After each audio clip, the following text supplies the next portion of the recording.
Hello everyone, সবাই কেমন আছেন? আশা করি সবাই ভালো আছেন। আজকে আমরা চলে আসছি বান্দরবান শহরে ঘোরার জন্য। তাই একটা রেস্টুরেন্টে চলে আসলাম খাওয়ার জন্য। দেখি যে এই রেস্টুরেন্টের চারিদিকে ডেকোরগুলো অনেক সুন্দর, অসাধারণ। আমাদের আদিকালে কতগুলো ছবি এখানে ডেকোরেট করা হয়েছে অনেক সুন্দরভাবে। চারিদিকে অপরূপ, অনেক সুন্দর। বান্দরবান শহরে বেশিরভাগ রেস্টুরেন্টগুলো আমাদের আদিবাসী রেস্টুরেন্ট হয়ে থাকে।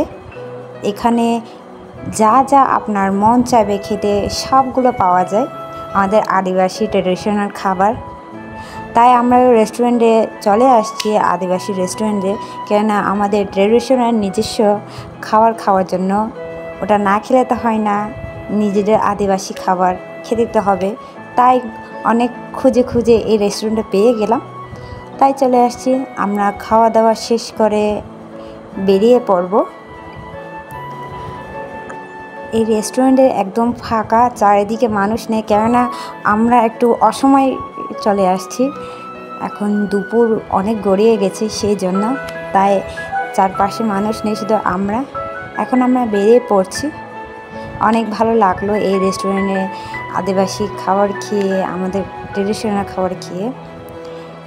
এখন চলে যাচ্ছি।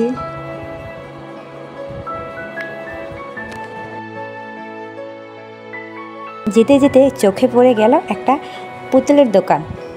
না গেলে তো হয় না, আমার খুব ভালো লাগে পুতুল। আমার খুব ফেভারিট, ছোট হোক বড় হোক, সেই জিনিসটা পুতুল আমার খুব পছন্দের একটা জিনিস আছে পুতুল।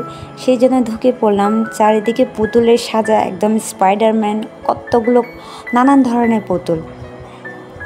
এই যে পেয়ে গেলাম জেরিনকে। এখন টমেনকে খুঁজতে হবে। জেরিন যেখানে সেখানে টমেন যে থাকে। আমি এখন খুঁজে দেখলাম কোনটা আমার ভালো লাগবে, পছন্দ হবে, সেটা আমি নিয়ে নিব।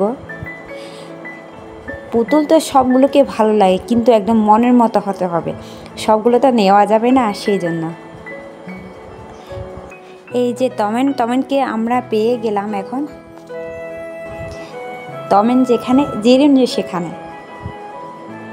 অনেক সুন্দর পুতুল এখানে আছে। এই দোকান তেমন বড় না, ছোট করে, কিন্তু অনেক সুন্দর করে ডেকোরেট করা পুতুলগুলো, অনেক কিউট। আমার তো যেটা দেখি সেটাই ভালো লাগে, কিন্তু সবগুলো তো নিতে পারবো না। ফ্যামিলি মানুষের সাথে ঘোরাটাই অনেক আলাদা মজার ব্যাপার হয়ে থাকে। অনেক খোঁজার পর টমেন আর জেরিনকে পেয়ে গেলাম, নিয়ে নিব।